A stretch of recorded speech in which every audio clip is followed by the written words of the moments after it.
一本釣り漁を封印し、サバ100匹を餌にハエ縄漁を行っていた南兄弟。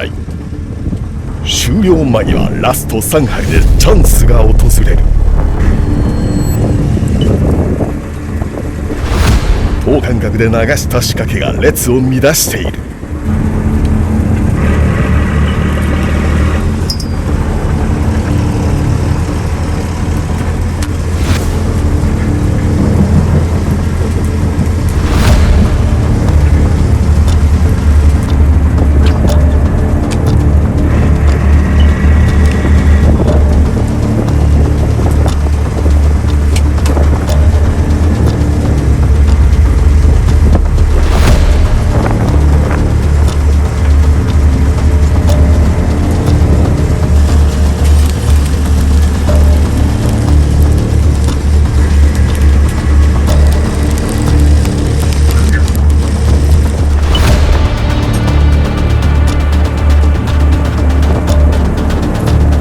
複雑に絡まった縄を解き、獲物がかかった縄を絞り込んでゆく。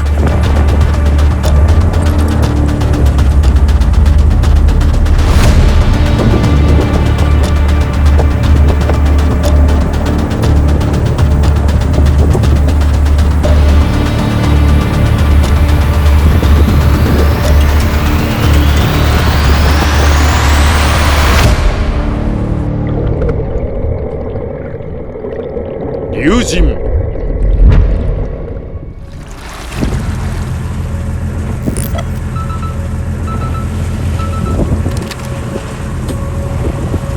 すでに150キロ級のマグロを釣り上げていた南兄弟だったが、少なくともあともう一本漁獲しておきたい。これがこの度最後のチャンスになるであろう。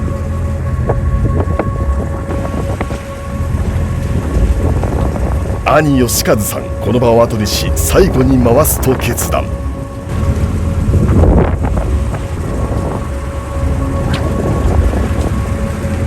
ハエ縄を一旦切り離し、獲物を逃がさぬよう幹縄の片端に浮きと衛星ブイを接続。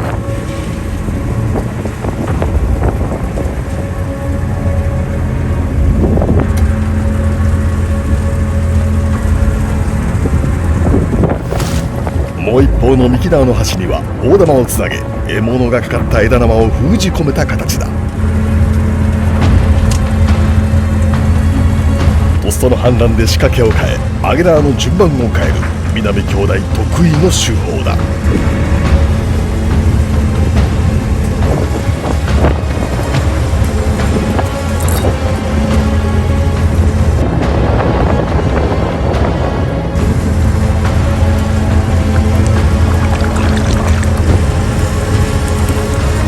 残りの仕掛けの回収を急ぐ。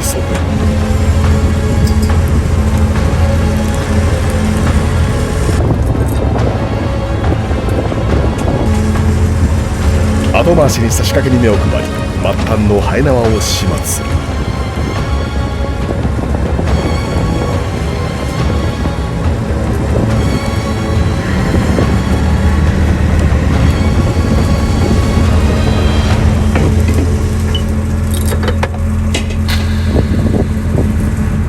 最後の仕掛けに異常なし。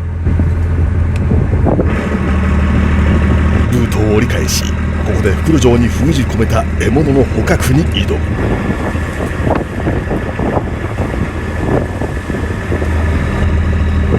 果たしてこの鉢の中にマグロはかかっているのだろうか。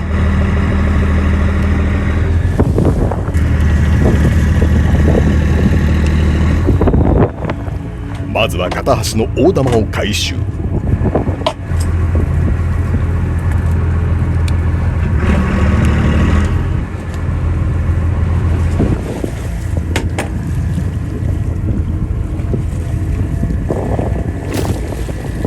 そしてもう片端の部位を忍者で回収する。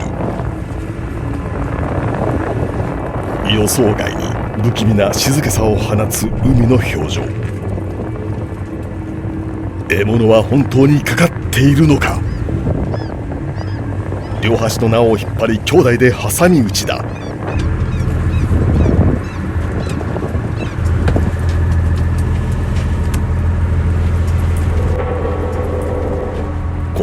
義和さん強力な引きを感じる。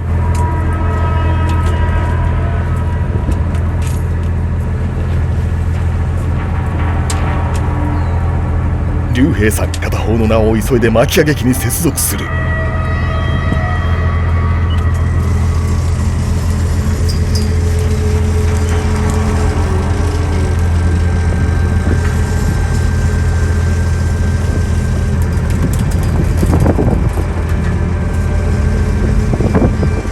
じわじわ船に引き寄せる。殺気を感じた獲物が走り出す。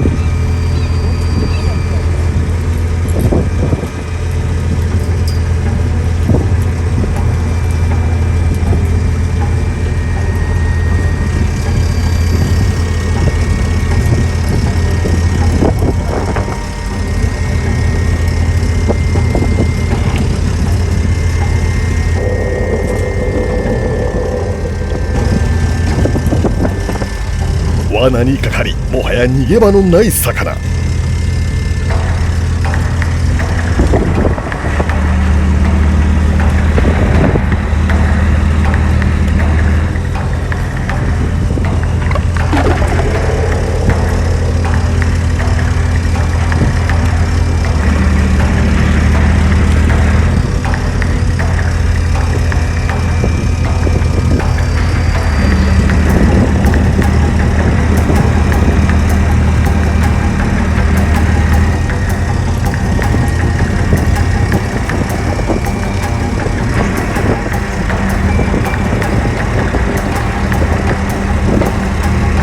魚の動きに合わせ徐々に距離を縮めていく。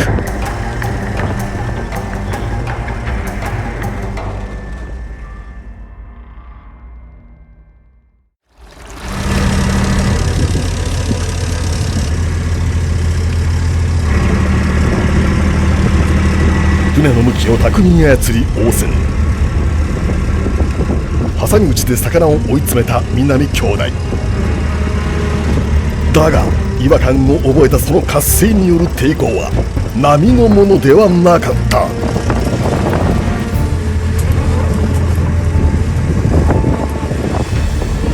兄弟でこらえる。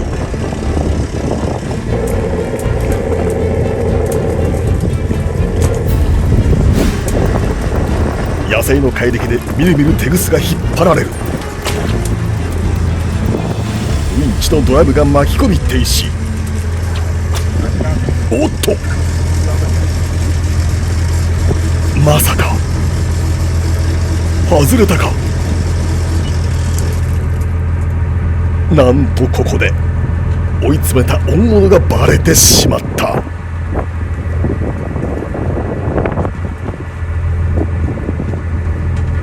南兄弟、マグロ釣りはそうたやすいものではないと幾度も経験している。これもまた自然なことだと諦める。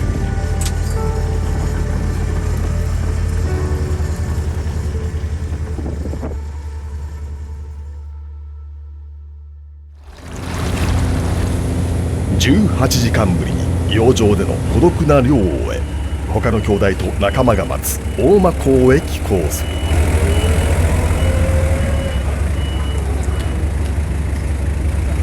穏やかな港の人気で安堵の中、第38西方丸、今回の旅で最大140キロ近くの上物黒マグロの水揚げとなった。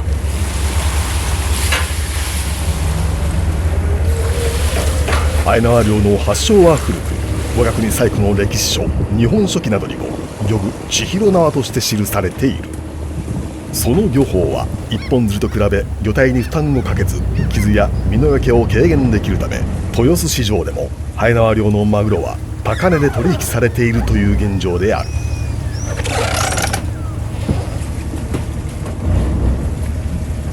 荒々しい外海の緊迫した世界から解き放たれ、南兄弟しばし休息の時を過ごす。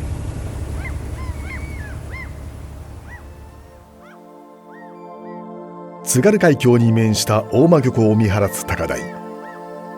ここにひっそりと佇む地蔵堂。伝説によると、大間沖で沈没した船が積んでいたとされる地蔵尊が祀られ、魚介海藻類海難犠牲者を供養し、漁業と海上の安全を見守っている全国的にも珍しい地蔵尊である。また大間の八大竜王殿では毎年3月と10月、老子たちをはじめ町民が集まり、雨や水を司る竜王の神龍神様の大祭が行われる。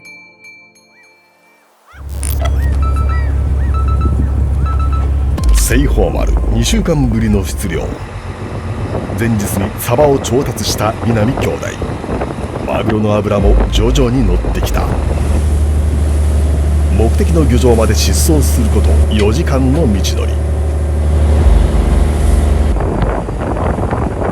ポイントに到着し、縄入れの準備を始める。竜兵さん腰に痛みを抱えていた。全身脱力するほどの激痛をこらえ、マグロ漁に挑む勇敢な漁師。兄義和さんはおみきで船を清める。船内が神聖なる匂いの幕に覆われ、いざ戦闘モードに突入。西方丸船尾のいけすを溶接し、はえ縄用に改良した。マグロの品質に重きを置くはえ縄漁への覚悟の表れである。生き餌に針を通す専用スペースを設置し、これにより高速で繰り出される幹縄にスムーズな餌の張りかけが可能となった。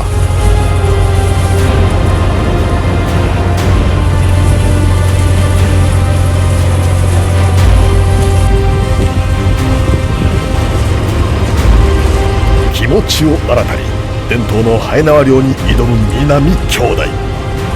義和さん縄入れの合間も景気を注視する。その時確かなマグロの反応。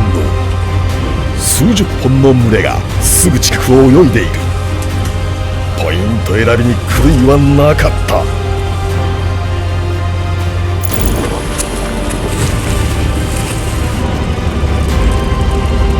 高まる期待を抱き、100針分のサバを海中に流し入れた。大自然の渡継ぎ龍神様に豊漁を祈る。あとは運命に任せるのみ。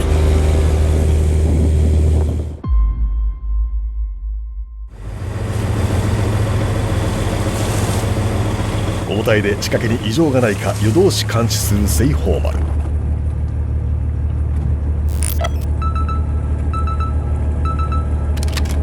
日の出の刻10キロ以上折り返した上げ縄の開始地点で待機していた。早くもブイと浮き玉の列に異変が起こっていた。早朝6時半、しばし休息していたエンジンが始動する。100本中開始1針目からの奇跡の予感。長く波乱の漁になりそうだ。はえ縄開始の衛星ブイを回収。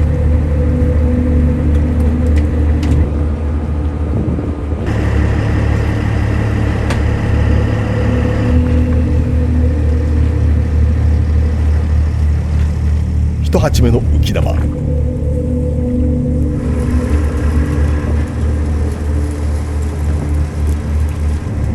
支柱となる幹縄から浮き縄を外す。緊張感のある静かな幕開け。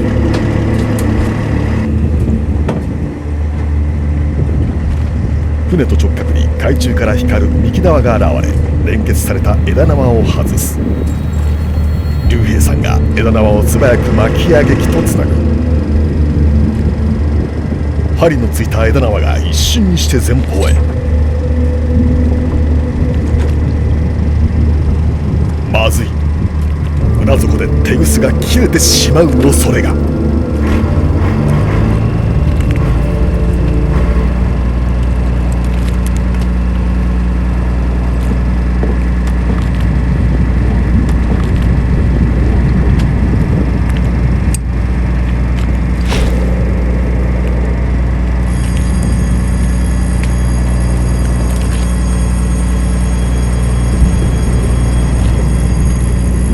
朝日に反射しプラチナの輝きを放つ魚影。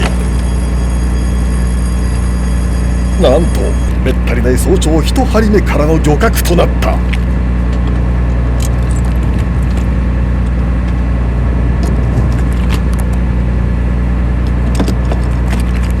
大きさも100キロを超す上々のクロマグロ。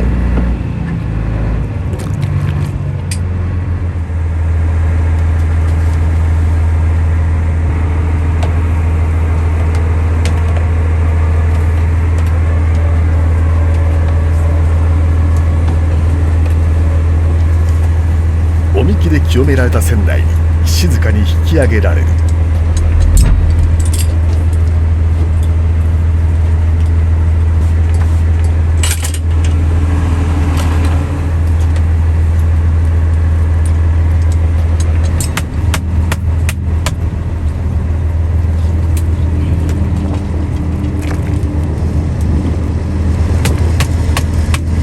弟龍平さんが血抜きと内臓を処理する間も義和さん揚げ縄を続ける。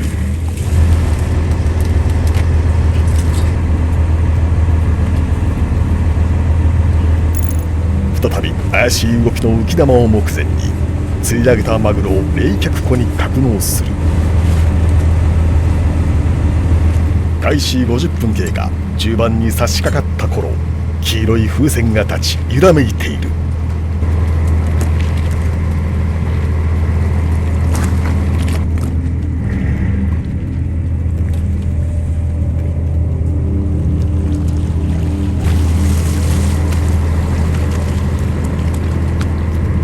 何かがかかっている。枝縄を外し巻き上げ機に接続。マグロか。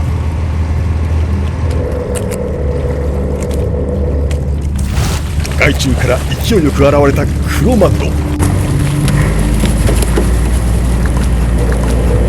眠りから覚めたように暴れ出し、これは手がつけられない。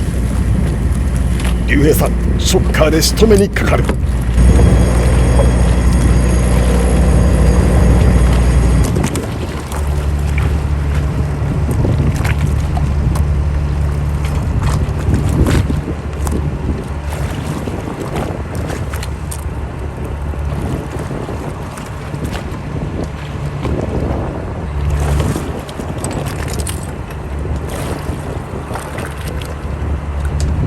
この日2本目のマグロも迫力ある状態だ。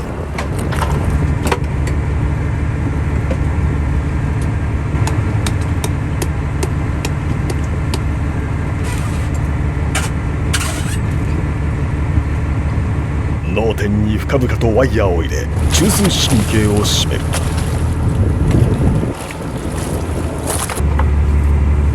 前半戦の長狩り安堵の南兄弟、隙のない確実な縄さばきはベテランの域に達している。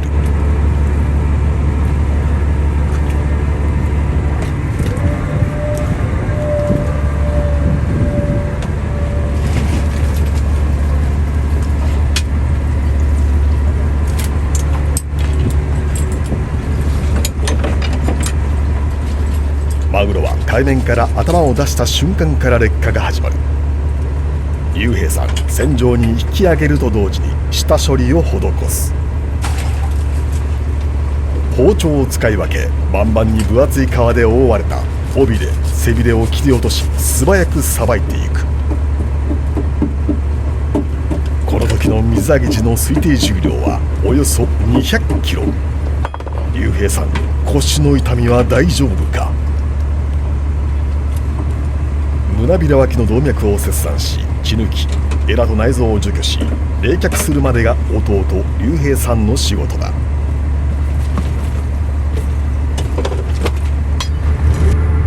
巻き上げ再開。アイナー漁も後半戦に突入する。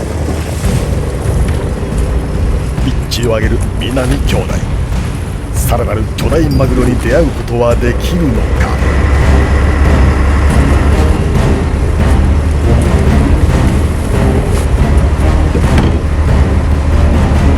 すでに領海開始から2時間を回ったその時、竜兵さんが指さしたその先でありえない速さで移動する浮き発見。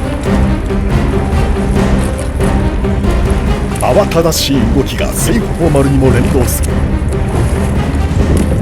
枝縄を外し引っ張る間もなくマグロが船に向かって突進する。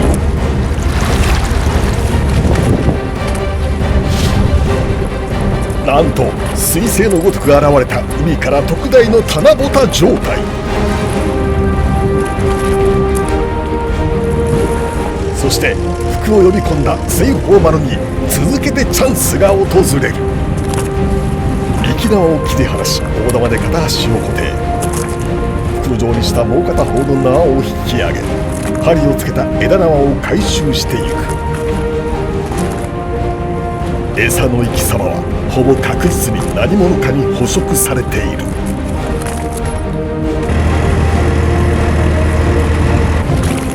再び投げ入れた大玉を回収し、目標の仕掛けに迫っていく。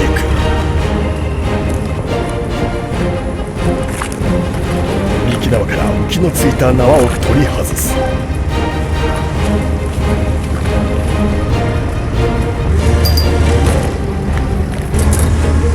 続けて幹縄に連結した枝縄を次々と瞬時に外していき、100本分の枝縄の針を着々と回収していく。総移動距離約10キロに及ぶ大掛かりなはえ縄漁法である。目標のスパンの浮き玉を回収し、針をつけた枝縄が近づいてくる。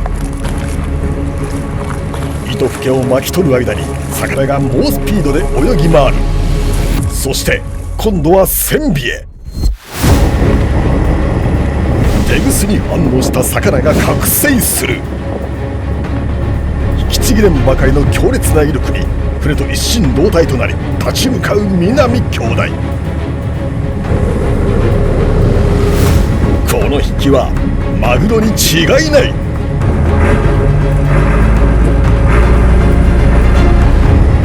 魚の動きに合わせ旋回で体勢を整える西方丸。まさに漁船 VS マグロの格闘。マグロがかかった枝縄と幹縄の接合部分が引き上げられる。素早く枝縄を外し中央の巻き上げ機に連結。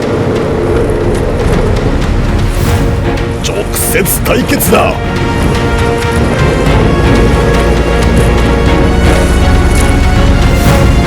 電気ショッカー用意。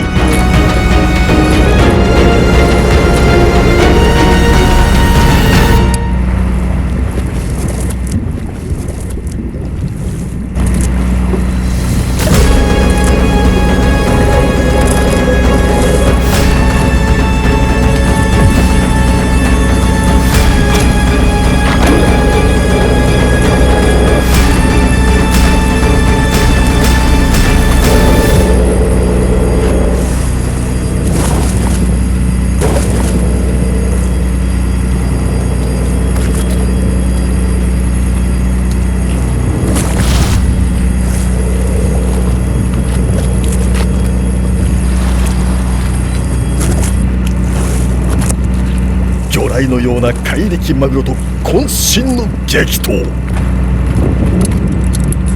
以心伝心の絶妙なコンビネーションで釣り上げる精鋭兄弟がなせる技。この後さらなる戦いが待ち受けていた。次回、絶好の漁場を陣取りはえ縄漁快進撃の南兄弟。仕掛けにかかるも暴れる魚に翻弄され、一筋縄ではいかない苦戦が続く。俊敏で豪快なマグロの反発力に力と知恵の真っ向勝負。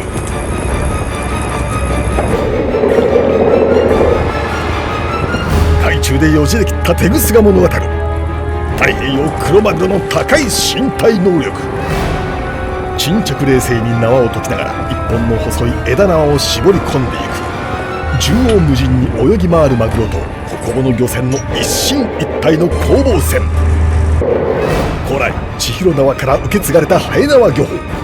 海の猛者と戦う伝統の狩猟がここにある。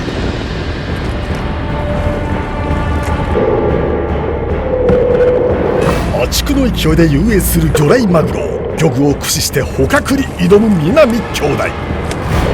黒潮に乗り北上する最強クロマグロを追い求め、厳しい北の海を舞台に繰り広げられる勇猛果敢な漁師のスペクタクル映像。